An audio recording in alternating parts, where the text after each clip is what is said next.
नाजरीन, मैं हूं कुर्बान बलोच। पीटीएम वाला कहते हैं कि इमरान खान को ऐसी जगह मारेंगे जहां उसको पानी भी नहीं मिलेगा।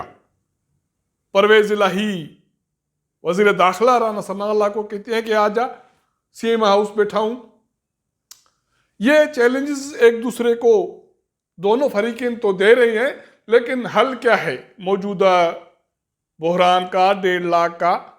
एक तरफ हुकूमत ने कौमी असम्बली का इजलास तलब कर लिया ताकि पीटीआई वाले जो दावे करते हैं कि इजलास में जाएंगे और इज्तिमाई इस्तीफे देंगे वो भाग रहे हैं, तो दूसरी तरफ राना सनाउल्लाह दावा करने के बावजूद मंजर से गायब हैं और परवेज इलाही लाहौर में दंदनाते घूम रहे हैं।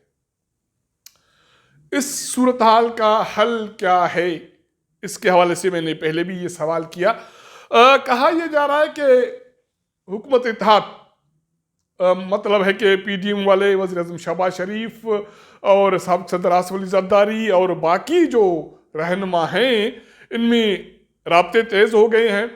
वज़ीर आज़म शहबाज शरीफ आज सिंध गए थे, खैरपुर गए थे और सैलाब मुतासिर इलाके का दौरा किया, और वहाँ देने के लिए तो उसके पास कुछ था नहीं, कुछ आसरा दे के आए हैं और कहा है कि मैं आपका केस आलमी सतह पे ले जाऊंगा। जब केस आलमी सतह पे जाएगा, लोगों को कुछ मिलेगा, उस पर तो बाद में बात करेंगे। फिलहाल बात करेंगे कि पंजाब में गोटे फंस गई हैं। पंजाब के गवर्नर बलीगुर रहमान ने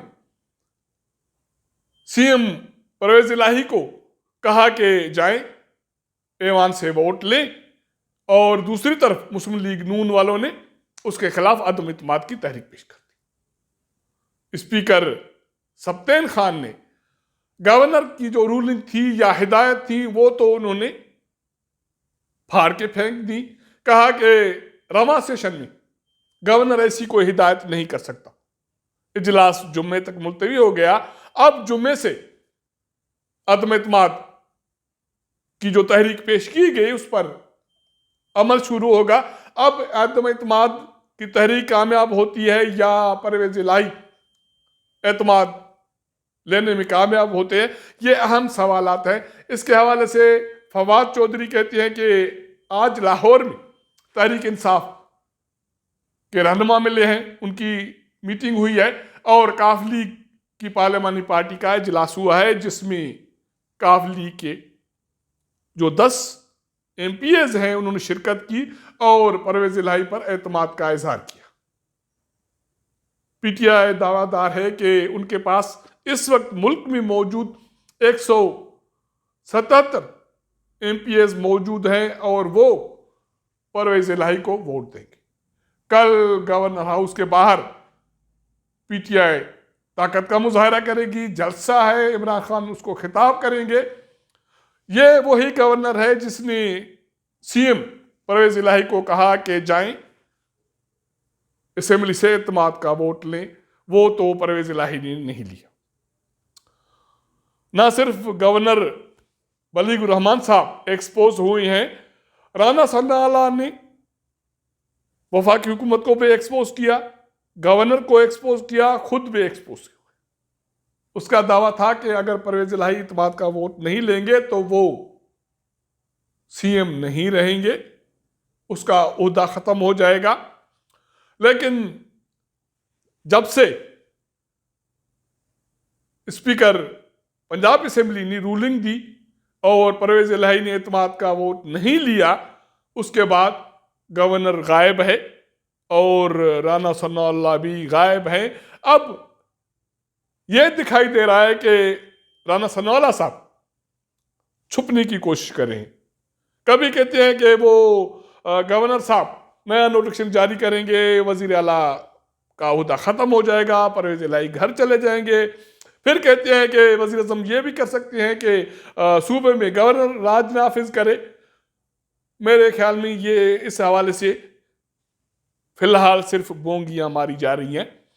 हाँ, ये अलग बात है कि मुशावरत जारी है और हुकूमती लोग कहते हैं और ज़राए कहते हैं कि इमरान खान को, परवेज इलाही को वो सबक सिखाएंगे कि वो याद करेंगे। अब याद क्या करेंगे, फिलहाल तो परवेज इलाही वफाकी हुकूमत को, राना सनाउल्लाह को, गवर्नर पंजाब को चैलेंज करके बैठा हुआ है वजीर आला हाउस लाहौर। अब उसके बाद वफाकी हुकूमत क्या करती है, मुशावरत जारी है, किसी वक्त भी अहम फैसला हो सकता है गवर्नर राज का या परवेज इलाही को फारिग करने का। अगर ये दोनों इकदाम उठाए गए तो मामला चला जाएगा अदालत में। तो इसका मतलब है कि एक मतलब फिर पार्लियामान या सूबाई असेंबली या अवाम के मुंतखब नुमाइंदों की तकदीर के हवाले से फैसला अदालत करेगी, जैसे मरकज में हुआ था। इमरान खान ने जो बोंगी मारी थी उसकी सजा उसको मिली थी, अदालत ने उसके जो भी इकदाम थे वो गैर आईनी करार देकर फेंक दिए थे बाहर। इसी तरह अगर पंजाब में गवर्नर राज नाफिज होता है या वजीर आला को अदम इत्मीनान की तहरीक के बगैर फारिग किया जाता है तो अदालत उसको बाहर फेंक देगी। अब जुम्मे से जो अदम इत्मीनान की तहरीक है उसका प्रोसेस शुरू हो जाएगा और लगता है कि ये प्रोसेस तकरीबन एक हफ्ते के लगभग चलेगा, क्योंकि मौजूदा वफाकी हुकूमत भी मामले को लंबा करना चाहती है ताकि तहरीक इंसाफ से लोगों को तोड़ा जाए, काफ लीग से लोगों को तोड़ा जाए। और तहरीक इंसाफ भी यही चाहती है कि जब तक हुकूमत, मतलब है कि वफाकी हुकूमत या पीडीएम की हुकूमत कोई गैर आईनी गैर कानूनी कदम नहीं उठाती तब तक उसको तोड़ाया जाए, थकाया जाए। अब दूसरी तरफ हुकूमत ने क्या किया है कि परवेज इलाही को तो फिलहाल कुछ न कर सकी और राना सनाउल्लाह भी खामोश होकर जाके घर बैठ गए हैं। तो वफाकी हुकूमत ने तहरीक इंसाफ से बदला लेने के लिए कौमी असेंबली का इजलास बुलवा लिया, सदर को समरी भेजी और सदर ने इजलास कल तलब किया है शाम को 5 बजे। वो इसलिए कि वफाकी हुकूमत तहरीक इंसाफ को या उनके एमएनएस को एक्सपोज करना चाहती थी, क्योंकि तहरीक इंसाफ की तरफ से यह दावा किया जा रहा था कि अगर कल कौमी असेंबली का इजलास गैर मुअय्यना मुद्दत तक मुलतवी न किया जाता तो तहरीक इंसाफ के कौमी असेंबली के अरकान वहां चले जाते और इज्तिमाई तौर पर इस्तीफे दे देते। लेकिन अब ऐसा नहीं हो रहा। तहरीक इंसाफ के मरकजी रहनुमा शबली फराज साहब कहते हैं कि हुकूमत ने इजलास बुलाने में जल्दबाजी की है, हम इजलास में नहीं जाएंगे, हम इस्तीफाओं के हवाले से सुप्रीम कोर्ट में जाएंगे।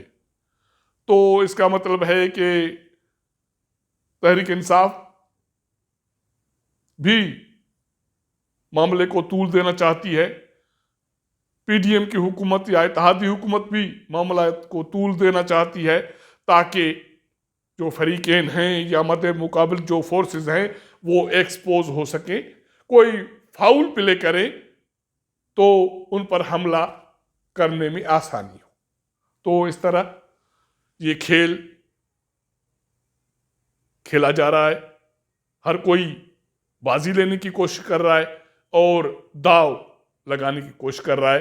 अब देखना यह है कि कल या रात देर तक वफाकी हुकूमत पहले दाव करती है या कल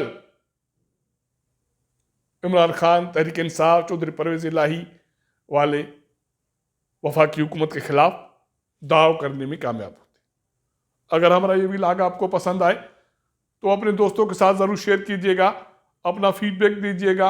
आपके साथ मुलाकात करेंगे अगले प्रोग्राम में, तब तक इजाज़त दीजिएगा। अल्लाह हाफ़िज़।